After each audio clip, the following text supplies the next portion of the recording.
اللہ کے سوا کسی اور کی اطاعت جس سے اللہ کی معصیت لازم آتی ہو، شرک۔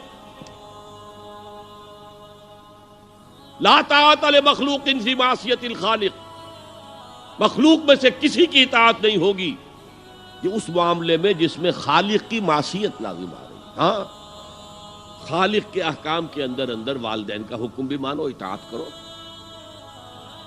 اساتذہ کا حکم مانو، کسی اور کو اپنا لیڈر مانا ہے اس کا حکم مانو، لیکن ناٹ بیونڈ وہ جو سرکل ہے کتاب و سنت کا، اس سے باہر نہیں۔ لا طاعت لمخلوق فی معصیت الخالق، یہ آپ الجبرے کے فارمولے کے طور پر اپنے سامنے رکھیے۔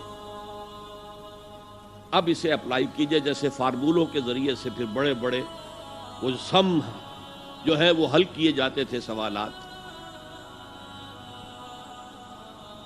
صبح کا وقت ہے، آنکھ بھی کھلی ہے، کوئی اذان کی آواز بھی کان میں آئی ہے، آپ کا نفس کہتا ہے ابھی سو جی۔ آپ نے اپنی چادر یا کمبل کو درست کیا اور کروٹ لی اور سو گئے۔ یہ کیا ہے؟ آپ نے کس کا حکم پیچھے پھینکا اور کس کا حکم مانا؟ اللہ کے حکم کو پیچھے پھینک دیا، نفس کے حکم کو آگے رکھ۔ یہ شرک، اس شرک کو جاننے والے بہت کم ہیں۔ مولانا روم نے خوب کہا تھا، نفس ما ہم کم ترس فرعون نیست لیکن اورعون ایراعون نیست۔ میرا نفس بھی فرعون سے کم نہیں ہے۔ فرعون نے کہا تھا نا الیس لی ملک مصر وہذہ الانہار تجری من تحتی، کیا اس ملک مصر کی حکومت میری نہیں ہے؟ اور سارا جو یہ آب پاشی کا نظام ہے، انہار کا نظام ہے، وہ میرے کنٹرول میں نہیں ہے؟ جس کا چاہوں موگا کھلا رکھوں، جس کا چاہوں بند کر دوں۔ یہ تھا خدائی کا دعویٰ، انا ربکم الاعلی۔ تو مولانا روم کہتے ہیں میرا نفس بھی اس سے کمتر نہیں ہے۔ وہ کہتا یہ جسم میرا ہے، اس پر میرا حکم چلے گا، میں نہیں جانتا کون اللہ کون رسول، کیا حرام کیا حلال۔ تو فرعون سے کم تو نہیں ہے میرا نفس، لیکن اورعون اس کی بہت مدد تھی، فوج تھی، لاؤ لشکر تھا، تو اس نے زبان سے بھی کہہ دیا کھل کر انا ربکم الاعلی۔ میں مسکین ہوں، غریب ہوں، میرے پاس کوئی طاقت نہیں ہے، میں زبان سے تو کچھ نہیں کہہ سکتا، اندر سے میرا نفس یہی کہتا۔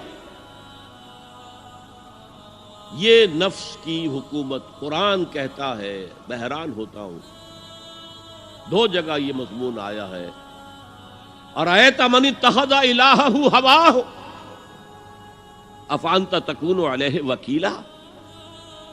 اے نبی تم نے دیکھا اس شخص کو، اس کے حال پر غور کیا جس نے اپنی خواہش نفس کو اپنا الہ بنا لیا ہے۔ اللہ اکبر، الہ، لا الہ الا اللہ، کلمہ توحید کا مرکزی لفظ یہاں آ رہا ہے، من اتخذ الہہ ہواہ، جس نے اپنی خواہش نفس کو اپنا معبود بنا لیا، الہ بنا لیا۔ افانت تکون علیہ وکیلا، کیا آپ ایسے شخص کی کوئی ذمہ داری لے سکتے ہیں؟ سود حرام ہوا کرے جی، حرام ورام، ہمارا دھندا جو ہے وہ آگے بڑھ نہیں سکتا، تو اللہ کے حکم کو پیچھے ڈالا، نفس کے تقاضے کو آگے رکھا۔ کون معبود ہے آپ کا؟